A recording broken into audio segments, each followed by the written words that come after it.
नमः शिवाय। भक्तजनों, शिवाय वाणी में आपका स्वागत है। क्या आपने कभी सोचा है कि आखिर रात के ठीक 3 बजे या ब्रह्म मुहूर्त में ऐसा क्या होता है कि ऋषि मुनि, योगी और संत इसी समय जागने की सलाह देते हैं?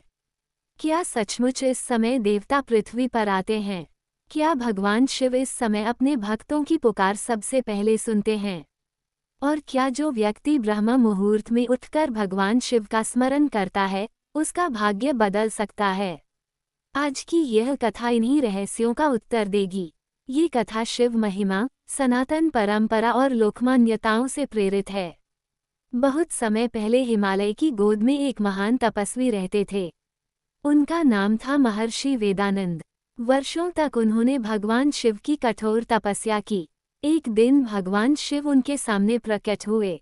महर्षि ने हाथ जोड़कर कहा, हे महादेव, संसार का सबसे पवित्र समय कौन सा है, जब मनुष्य आपकी कृपा सबसे शीघ्र प्राप्त कर सकता है?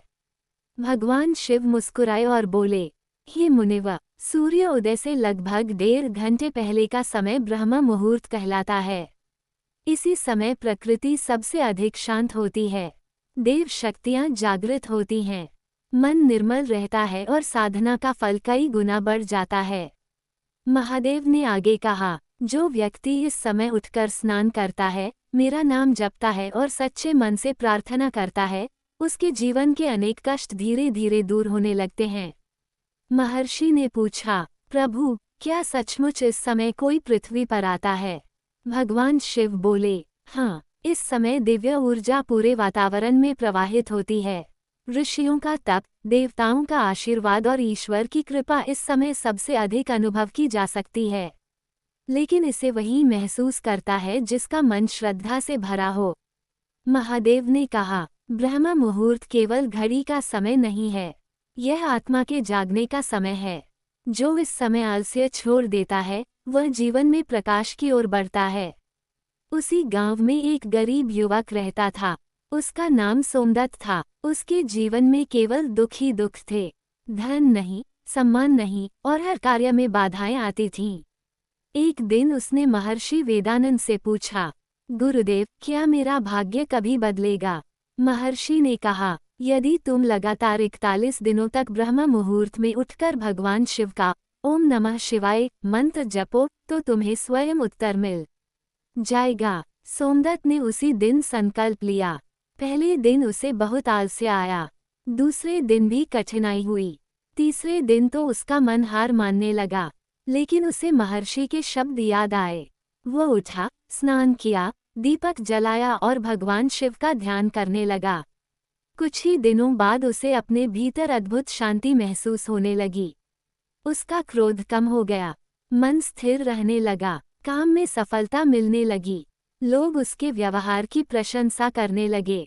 एक रात उसने स्वप्न में देखा कि कैलाश पर्वत पर भगवान शिव विराजमान हैं। भगवान शिव ने कहा, वत्स, मैं तुम्हारे जप से प्रसन्न हूँ। तुमने केवल समय नहीं बदला, तुमने अपना जीवन बदल दिया। सोमदत्त की आंख खुली तो उसका हृदय आनंद से भर गया। उस दिन से उसने कभी ब्रह्म मुहूर्त छोड़ना स्वीकार नहीं किया। धीरे धीरे उसका परिवार सुखी होने लगा, घर में समृद्धि आई, रोग दूर हुए और जीवन में नई आशा का जन्म हुआ। तभी महर्षि ने गांव के लोगों से कहा, याद रखो, भगवान शिव किसी एक स्थान पर सीमित नहीं है, लेकिन ब्रह्म मुहूर्त वो समय है जब मनुष्य उन्हें सबसे आसानी से अपने हृदय में अनुभव कर सकता है। इसलिए हमारे शास्त्रों में कहा गया है कि दिन की शुरुआत भगवान के नाम से करने वाला व्यक्ति पूरे दिन दिव्य ऊर्जा से भरा रहता है। लेकिन भगवान शिव ने ब्रह्म मुहूर्त के बारे में एक और गहरा रहस्य बताया था। आखिर ऐसा कौन सा कार्य है जिसे इस समय कभी नहीं करना चाहिए? और कौन सी छोटी सी पूजा भगवान शिव को तुरंत प्रसन्न कर देती है? सोमदत्त के जीवन में परिवर्तन आने लगा था, लेकिन उसके मन में अभी भी एक प्रश्न था। वो फिर महर्षि वेदानंद के पास पहुंचा और बोला, गुरुदेव, भगवान शिव ने कहा था कि ब्रह्म मुहूर्त का एक और गहरा रहस्य है, कृपया मुझे बताइए। महर्षि मुस्कुराए और बोले, वत्स, केवल सुबह 3 बजे उठ जाना ही पर्याप्त नहीं है। उस समय मन, वचन और कर्म भी पवित्र होने चाहिए। उन्होंने आगे कहा, ब्रह्म मुहूर्त में उठकर सबसे पहले अपने इष्ट देव और माता पिता को प्रणाम करना चाहिए। फिर धरती माता को स्पर्श कर उनसे क्षमा मांगनी चाहिए कि आज पूरे दिन तुम्हारे ऊपर चलूंगा। सोमदत्त ने पूछा, गुरुदेव, इस समय कौन कौन से कार्य करने चाहिए? महर्षि बोले, सबसे पहले स्नान या कम से कम शुद्ध जल से आचमन करो। इसके बाद भगवान शिव के सामने दीपक जलाओ। एक लोटे में स्वच्छ जल लेकर उसमें थोड़ा सा गंगाजल, यदि उपलब्ध हो, मिला सकते हो। फिर ओम नमः शिवाय का जप करते हुए शिवलिंग पर जल अर्पित करो। यदि शिवलिंग उपलब्ध न हो तो भगवान शिव के चित्र के सामने बैठकर भी श्रद्धा से मंत्र जप सकते हो। भगवान भाव के भूखे हैं। इसके बाद महर्षि ने एक चेतावनी भी दी। उन्होंने कहा, ब्रह्म मुहूर्त में उठकर क्रोध, चुगली, झूठ, आलस्य और मोबाइल में व्यर्थ समय बिताना इस दिव्य समय का अपमान माना गया है। जो व्यक्ति इस समय अपना मन संसार की व्यर्थ बातों में लगा देता है, वह इस अमूल्य अवसर का लाभ खो देता है। ये सुनकर सोमदत्त ने निश्चय किया कि अब वो ब्रह्म मुहूर्त का हर क्षण भगवान शिव की भक्ति में लगाएगा। दिन बीतते गए। एक सुबह जब वह ध्यान में बैठा था, उसे ऐसा अनुभव हुआ मानो पूरा वातावरण ओम की ध्वनि से गूंज रहा हो। पक्षियों का मधुर स्वर, ठंडी हवा और उगते सूर्य की पहली किरणें उसके मन को अद्भुत शांति से भर रही थीं। उसी क्षण उसे लगा जैसे भगवान शिव की करुणामयी कृपा उसके जीवन पर बरस रही हो। धीरे धीरे गांव के लोग भी उसके भीतर आए परिवर्तन को देखने लगे। जो व्यक्ति पहले निराश और परेशान रहता था, वही अब सबकी सहायता करता, मधुर वचन बोलता और हर किसी को भगवान शिव का स्मरण करने की प्रेरणा देता। एक दिन गांव में भयंकर सूखे की स्थिति उत्पन्न हो गई। लोग चिंतित हो उठे। तब महर्षि वेदानंद ने सभी ग्रामवासियों से कहा, कल ब्रह्म मुहूर्त में सभी लोग भगवान शिव का नाम लेकर प्रार्थना करें। जब अनेक हृदय एक साथ श्रद्धा से ईश्वर को पुकारते हैं, तब प्रकृति भी कृपा बरसाती है। अगले दिन पूरा गांव ब्रह्म मुहूर्त में जागा। सबने मिलकर ओम नमः शिवाय का जप किया। कथा के अनुसार उसी दिन दोपहर बाद आकाश में बादल छा गए और वर्षा होने लगी। पूरे गांव में आनंद की लहर दौड़ गई। लोगों ने इसे भगवान शिव की कृपा माना और प्रण लिया कि वे जीवन भर ब्रह्म मुहूर्त का सम्मान करेंगे। महर्षि ने अंत में कहा, याद रखो, ब्रह्म मुहूर्त में स्वयं भगवान शिव प्रत्येक भक्त के हृदय के द्वार पर दस्तक देते हैं। जो जागता है वो उनकी कृपा का अनुभव करता है। जो सोता रह जाता है वो उस अमूल्य अवसर को खो देता है।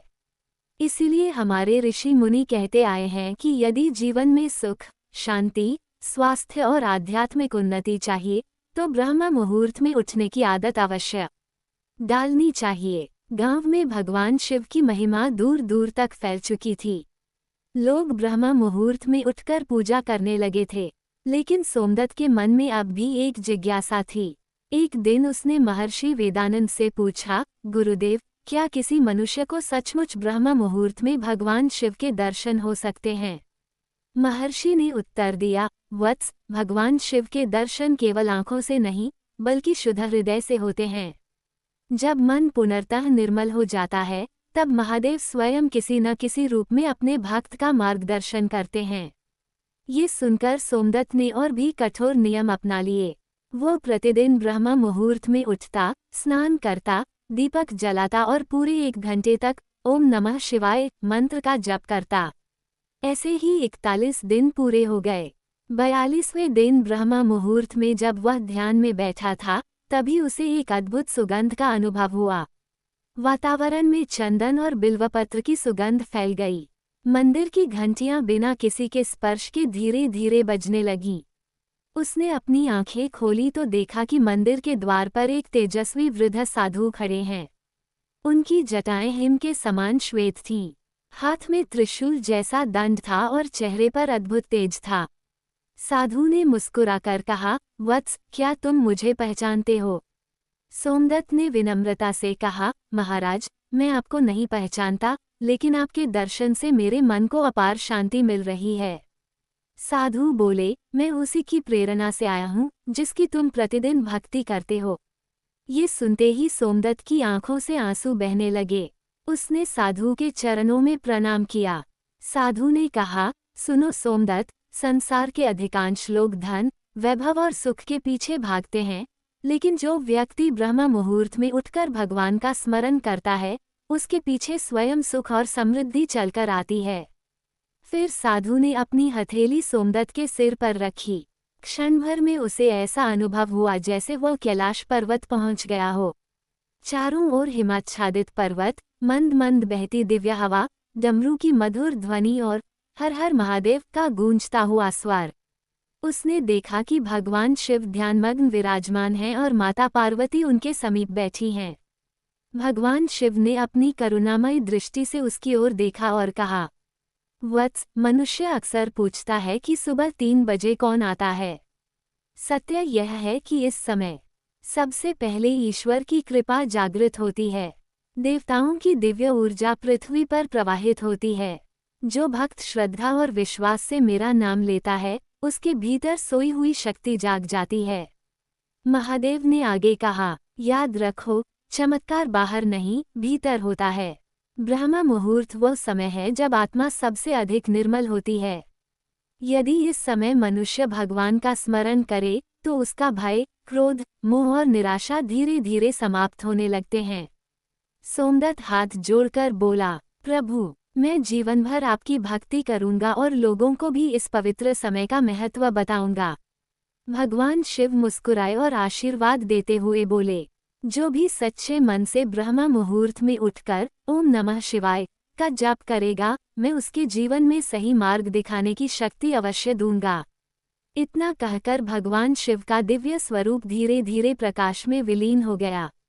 जब सोमदत्त की आंख खुली, तो वह फिर उसी मंदिर में था, लेकिन उसका हृदय पहले जैसा नहीं रहा। अब उसमें केवल भक्ति, प्रेम और भगवान शिव पर अटूट विश्वास था। उस दिन से उसने अपना पूरा जीवन लोगों को ब्रह्म मुहूर्त का महत्व बताने और भगवान शिव की भक्ति का संदेश फैलाने में समर्पित कर दिया। हर हर महादेव, ओम नमः शिवाय। अगर यह कथा आपको अच्छी लगी होगी तो हमारे चैनल शिवाय वाणी को सब्सक्राइब कीजिए और इस वीडियो को लाइक कीजिए और अपने दोस्तों के साथ इस वीडियो के शेयर अवश्य कीजिए।